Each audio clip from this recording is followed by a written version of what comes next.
नवी मुंबईत पुन्हा एकदा मुसळधार पावसानं जोरदार हजेरी लावली असून शहरातील अनेक सखल भाग जलमय झाले आहेत. सर्वाधिक फटका एपीएमसी भाजीपाला बाजार परिसराला बसला असून मुख्य प्रवेशद्वारासमोर मोठ्या प्रमाणात पाणी साचल्यानं व्यापारी, हमाल आणि ग्राहकांना गुडघाभर पाण्यातून मार्ग काढत बाजारात प्रवेश करावा लागत आहे. त्यामुळे दैनंदिन व्यवहारावरही परिणाम झाल्याचं चित्र आहे. दुसरीकडे ठाणे-बेलापूर मार्गावरही रस्त्यावर मोठ्या प्रमाणात पाणी साचल्यानं वाहतुकीचा वेग पूर्णपणे मंदावला आहे.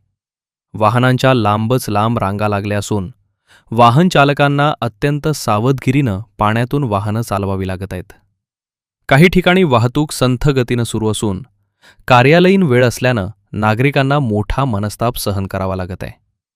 पावसाचा जोर कायम असल्यानं आणखी पाणी साचण्याची शक्यता व्यक्त केली जात असून संबंधित यंत्रणांकडून परिस्थितीवर लक्ष ठेवले जात आहे. दरम्यान नागरिकांनी अत्यावश्यक कामाशिवाय घराबाहेर पडू नये, तसेच वाहन चालकांनी पाण्यानं भरलेल्या रस्त्यांवरून प्रवास करताना आवश्यक ती खबरदारी घ्यावी, असे आवाहन प्रशासनाकडून करण्यात आले आहे.